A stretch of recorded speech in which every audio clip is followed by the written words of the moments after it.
Ito na guys, yung dive to namin. At may nagpakita agad na isang uri ng surahan. Ayan, sa pool. Ito yung isang uri ng surahan na masarap ding ihawin.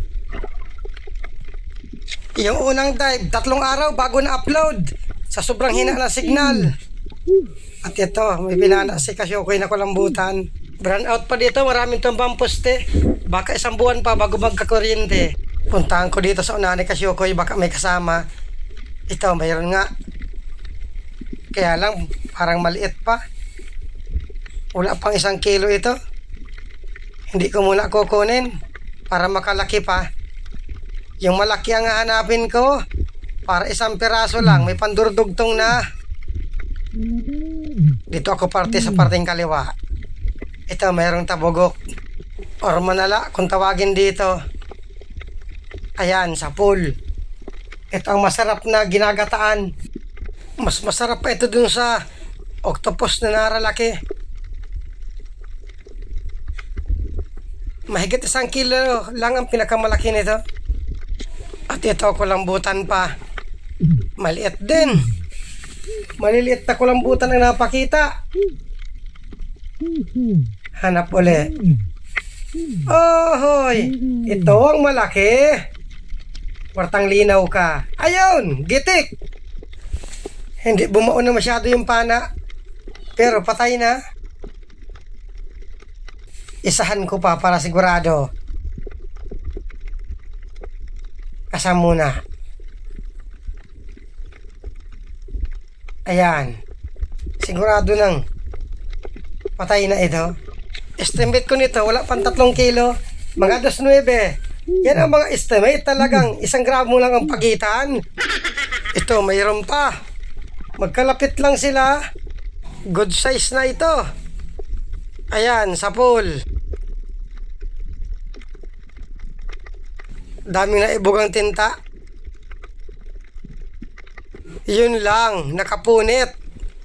Malayo ang pupuntahan nun at pursado ng galaw. Sayang. Nawalang bigla. Good size na sana yun. Mga 2 kilohin yun sa estimate ko. Sayang. Di bali, hanap na lang ng panibago. Baka meron pa dyan sa parting unahan. Hanap uli. Ops, surahan. Ganda ng pagkatago. Ayun, gitik. Ay, salamat at may ihawin ang inakay ko. Sabik sila sa surahan ngayon at kagaling pa lang sa bagyo. Oh, hoy, kulambutan. Good size na. Ayun, sa pool. Mga 1 kilo at kalahati ito sa estimate ko. Ang kilo ng good size, 130. Pag 3 kilo pataas, 150 na ang kilo. Sana meron pa. Ito, parangan. Ayun, sa pool. Pinapana ako ng parangan pang ulam. Masarap na prito ito. Hanap uli. Ito, meron pang tabugok or manala. Ayan, sa pool. Ang kilo nito, 150. Kung ilalako, pag sa bayar naman, 120 lang. Kaya binibinta namin dun sa mga rigaton para 150 ang kilo. Sana meron pa. Ito, merong punong. Ayan, daples. Butat hindi lumayo. Ayun, gitik. Nagitik ka tuloy. Pangit lumangoy ng malabo. Hindi makatingin sa parting malayo. Oops! Aba, kakaibang isda ito. May pakpak, may palong. Ito na siguro ang natilaok dito sa ilalim ng dagat. Wow, ganda! Gandang tingnan habang naglalangoy. Ito siguro ang ibon sa ilalim ng dagat. Isda na, manok pa at may palong. May pakpak. Palipadin ko uli. Gandang pagmasdan habang naglilipad. Wow! Kinakain ito. Tayong-tayo ang palong. Hindi man ito yung flying fish. At yung flying fish, ibabaw ng dagat yun. Lumilipad talaga. Ito sa mismong ilalim ito ng dagat. Ito ang magandang ilagay sa aquarium. Magandang kulay. Tapos pag nalangoy siya, ganda ng mga pakpak. Saka yung palong tayong-tayo. Gandang pagmasdan. Yung iba kong kasama, kinakain ito. Hindi ako nakuha nito.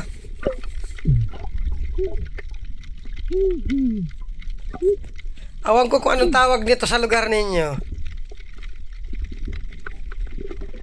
Wow, ganda. Minsan lang ako makakita nito.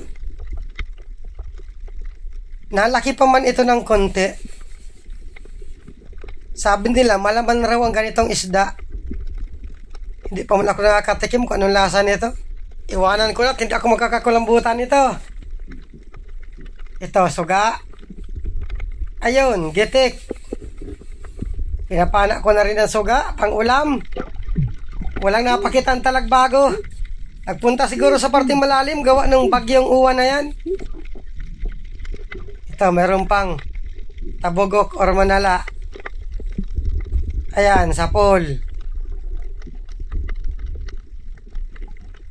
Labas ang tabugok ngayon. Pumamasdan niyo guys ang ilalim ng dagat, parang binuldoser. Bongkal ang mga bato. Itong namumuti na ito, gawa ito ng bagyo. Ito, malawak ang bongkal na bato nito. Surahan. Ayan, sapol. Dagdag ihawin. Tag-isa ng inakay ko. Kaya lang, nakatanggal pa. Lumabo na. Hindi na makita. Iwanan ko muna. Palilinawin ko. Mahanap akong iba. Baka meron pa.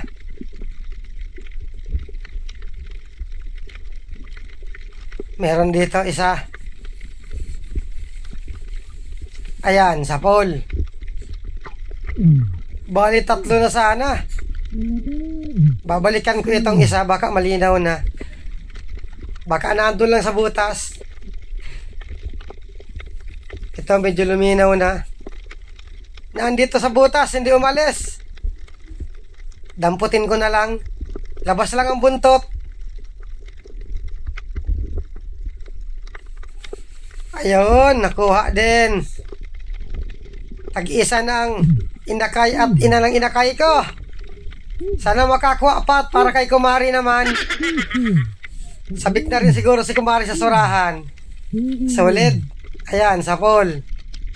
Ganitong solid. Budlawan kung tawagin dito. 150 ang kilo sa ngayon. Kapresyo ng mga talagbago at kanuping. Kaya lang walang nakapakitang kanuping at talagbago. Ito, lapu-lapo. Ayun, gitik.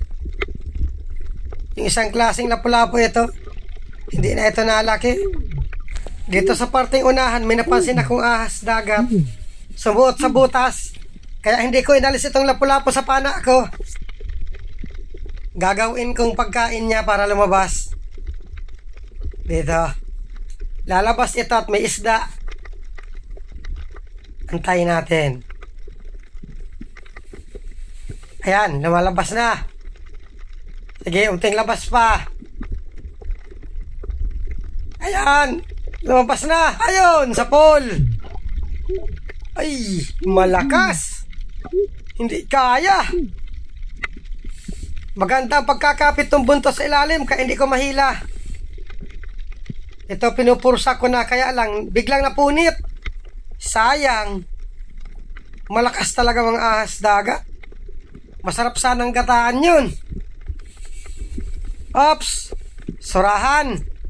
Ito yung surahan ng mapanghi. Ayan, sapol. Ito, pwede na ito kay kumari, surahan na mapanghi. Bahala man siya na lalong pumanghi. Importante, maihawin siya surahan. Surahan. Kulambutan naman sana.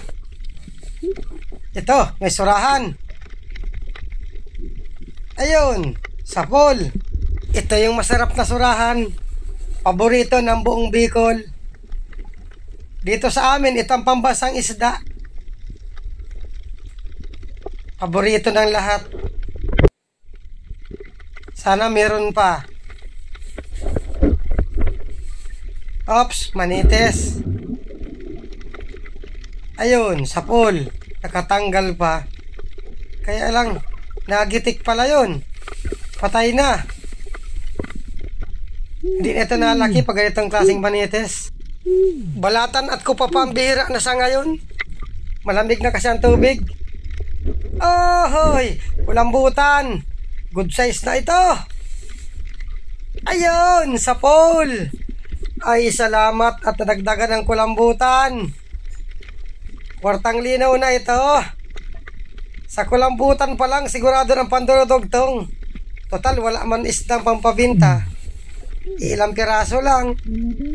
Tama lang sigurong pang-ulam. At nag-akyat na rin ako sa bangka. Maraming salamat sa inyong panunood.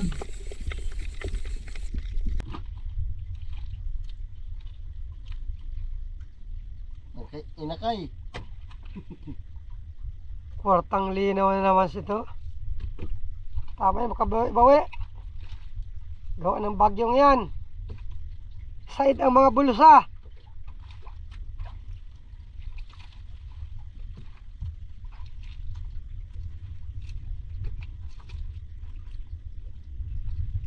Ito, Bay uwi.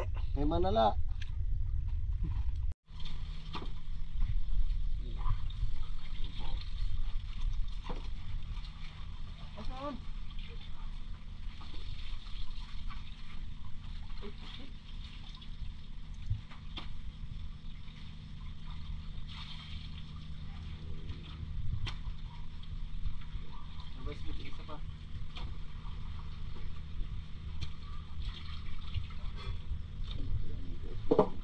Buti nyo lang at may kulambutan. Buwa ba yung manala?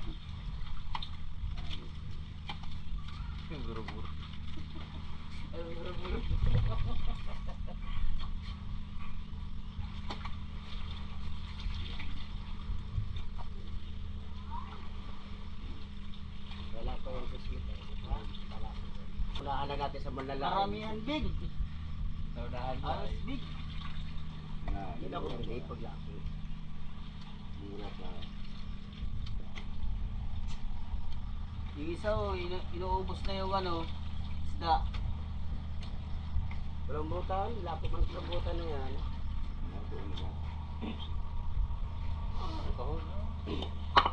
Pwede yan.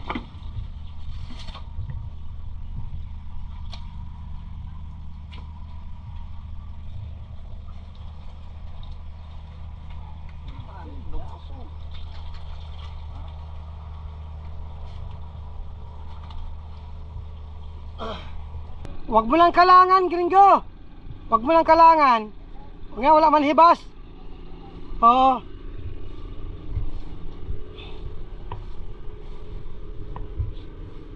Daw, tingnan mo natin kung ilan kita sa kulambutan. Aba, maganda. 4,788. Yung isda namin, 2 kilo man lang. Ay, bali ano pala, 2.5. Ay, thank you Lord at may panibago naman pandurudugtong. Unang laot pagkalipas ng bagyo. Kaya ginagayak ng charge burn out dito. Puro tulang poste ng Meralco. Extension yung pati. Kaya itong ginagamit namin pag-charge. Generator. Kaya isasaksak